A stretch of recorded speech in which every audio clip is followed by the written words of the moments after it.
Let's welcome Who's That Meta Deck?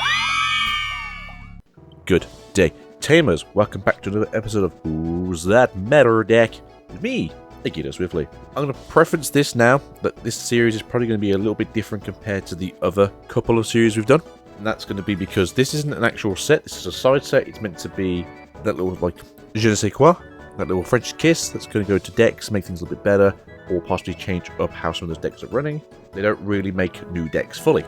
Now in a sealed series setting, these decks actually aren't terrible. They're not great. The power is kind of like, I'd say like a 7 out of 10, as opposed to, like, say, every set brings a 10. But we're going to see what we can do. I think you guys are going to like these episodes for next week or so, depending on how we can get these out. And hopefully you guys enjoy them. This is going to be the wonderful red deck. I think some of you have been looking forward to this since you know my favourite deck so far is the ST1 Structure Deck War Greymon deck that just eats your opponent's security and they look at you blankly and go, do you want to go game 2? So let's get into this then. Rookies to the rescue. So we have here the lovely new Agumon. Inherited effect. When attacking once per turn, reveal the top 3 cards of your deck, add 1 Tamer card or 1 Digimon card with Agumon in its name amongst them to your hand. Place your remaining cards at the bottom of your deck in any order. Now I'm presuming this is going to be the same as Nokia, and that is that this has to be specifically an Agumon, which is why I've done it this way. But this here is an inherited effect when you say a Greymon, a War Greymon, a Metal Greymon, anything above. So the reason why this is going to be actually quite good is if you are looking for a Tamer card, for instance you're looking for a Marcus or a Tai or one of the newer Tais or the Poopier Tai, that's actually not too bad if you can use it as a waypoint for a hybrid. It does allow you to look for a Tamer. Or it can help you find rookies. And that's the problem some of these decks have. You don't get access to rookies very easily, especially if you're trying to be quite tight-knit with your deck profile. Maybe you've only got 12 rookies in the decks, and you're trying to find space for like option tech or tamer tech, depending on how you're going to run these decks. But here's your choices. So obviously with Nokia, you get to play one of the cool Agumons down for free. So once per turn, you're going to look here. So you can get yourselves the cool Agumon from BT5. And this is the one that lets you on play. It lets you look for an Omnimon and or a Greymon and add it to your hand. There's the Agumon from BT6. That is essentially the key piece to Digi warping into Bonds of Bravery, which is another cool, awesome card. Then we have the Agumon that is the promo Agumon that we got in the original 1.0 and 1.5 boxes, dash packs. That gives anything with Greymon in its name 2000 DP. This card would work very well in a deck alongside of the Greymon Tribal Bob deck, which is essentially get Agumon, evolve into Greymon, swing for games. If you can't, you then change over to the good Agumon, Digivolve into Bob, and swing. There we go. I do think this is a pretty interesting deck. I do think it's a pretty cool deck. I want to see it. To be honest, I play both the Bob version and I do play the, in brackets, Tribal. I prefer calling it Security Rushdown, but I think the community likes to call it Greyman Tribal. Then we have the Small Hands getting you down. So Beamon here is the other rookie that we're going to get in here. We don't have any babies in this set, so that's hopefully going to not mess up too many people's breeding area too much. But another inherited effect with Beamon is when attacking, once per turn, when this Digimon attacks a player, draw 1. So the interesting thing about this card is if you are playing this in a Greymon Tribal deck, oh no, this is not a Greymon. If you have the Koromon, and then this, and then you swing with a Greymon, you get 2 draws. That's an issue I've heard of a lot of people, that red doesn't get a lot of draw power. Red's draw power isn't terrible, but it's not as good as something like blue or yellow. Green's draw power is pretty good. Purple's a bit weird because it's more about milling into the trash and then trying to like play from your trash. Then black's got the same issue as red really, where it's not the greatest of draw power. But I do see this being useful to somebody out there who does have issues with janky decks who just need the extra draw power. Then Sora and Tai's Dream Team. So we have the Greymon here. Now this isn't a terrible Greymon, and I'm not really sure when you'd use it, so pinch your salt. Greymon, when attacking once per turn, inherited effect after all. You may play 1 Tai Kamaya with a play cost of 3 or less from your hand without paying its memory cost. This is specifically support for BT6 Tai, as well as the Structure Deck Tai, which is a 2 cost. Now, we want to see more Tais in the future, but right now the best Tai in the game, personally for me, would be the 4 cost Tai, which is the memory setter, which we are getting a reprint of in Structure Deck 11. And then, to the right hand side of your screen, we have a Birdramon, and that is also inherited effect when attacking, not once per turn. When this Digimon attacks a player, delete one of your opponent's Digimon with 3000 DP or less. Good against Rookie Rush, good against somebody who's trying to search with the 1Ks, most decks kind of do nowadays. It has its places, maybe one of, maybe 2 of in a deck, but it isn't a one-off, so those decks that actually have constant swinging mechanics are pretty good. Looking at you, Jesmon, as well as, to a point, War Greymon Tribal with Omnimon as like the ender. And one of these cards is built differently. So we have ourselves the Metal Greymon. When attacking, this Digimon attacks the player. Delete one of your opponent's Digimon, 4000 DP or less. Again, this is more for those low-cost good champions, I feel like. It's just trying to help you clear the board so you're not getting stuck. Obviously, it doesn't remove a blocker, but that's still pretty good after all.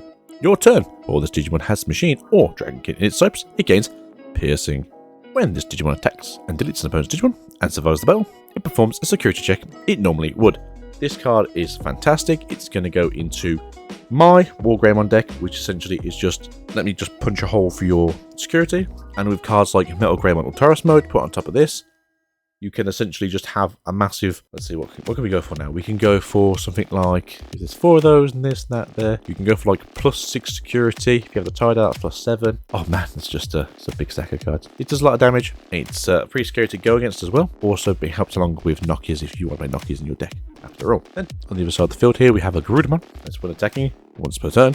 When this Digimon attacks the player, gain a memory. And for those of you who are new to the game who aren't aware, you declare your attack to where you want to do it, either into a Digimon or into the player. Once you said, I'm attacking the player, which means either security or the final shot. If they choose to block, you still chose them as the original target, so you would gain memory or draws or whatever it would be when it asks you to attack a player. Can these cards even see play? Now, I don't think these are bad cards anyway, and I do think that the Phoenixmon is pretty dope, all in all. But, so we have Phoenixmon on the left hand side for a change, with 11k DP, 12 play cost, 3 evolution cost, security attack +1, and when attacking, when this Digimon attacks the player, draw 2.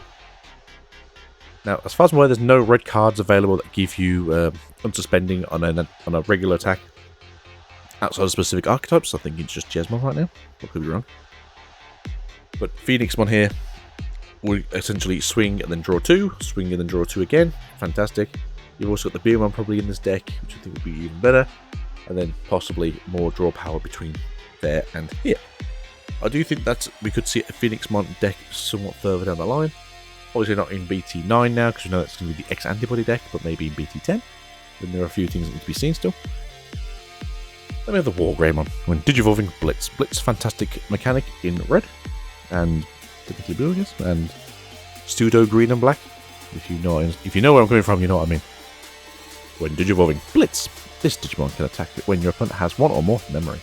So this card's really good for essentially just piercing your targets, or if you just want to have like a big massive beast stick, you're not worried about hitting anything in the security because you're just so big. Here we go. When attacking, when this Digimon attacks a player, if you have a Tamer in play, delete one of your opponent's Digimon with Blocker. So the wonderful thing about this is if you declare attack to your opponent and they go, okay, I'm going to block, you can literally just remove that blocker because of this effect, and they never get to block it, and you just punch them in the face. And then the last card that we see in red for this set would be the Baptism by Fire. Is removing a level 4 blocker worth 3? Personally speaking, I think in most red decks this is kind of a dead card, especially with how the deck wants to remove blockers naturally. I think it's something like red, yellow, Rookie Rush. Don't crucify me. This is actually a pretty good card. And the reason I say that is because you don't want to be using your Spiral Masquerades purely on your opponent's blockers. Maybe if you've got 2 or 3 blockers on the field and you've got a little bit of a board yourself, maybe you would then. I think for the free cost that this is, I think it would be quite good at removing most threats from the field. And that's it for today, guys. Thank you for being here. Alright guys, I have a bit of a hot take for you. I would have really liked to have seen that the Ex1 Classic Collection had a pre-release to it, as I think some of these cards would have looked fantastic with that pre-release stamp on it. What do you guys think? And I just think this set could have done with a bit more love. I think some of these cards are fantastic. I think they look beautiful. I think these cards are amazing. I do think that some of the alternate arts that they have chosen could have been better on some of the other Digimon. But that's it. Hope you guys are happy with today's episode. We'll see you later in the week for, I'm thinking maybe Blacks, because Diaboromon's got the nice little upgrades in this set. As well as we just saw news for EX2 coming out. We should be receiving that around about the June time. I'm looking forward to that, as you should be well aware by now. Galapmon, my favourite Digimon. And believe it or not, I actually guessed the effect that it has, which is the gaining 2000 more DP on effects. So I'll take wins when I can get wins.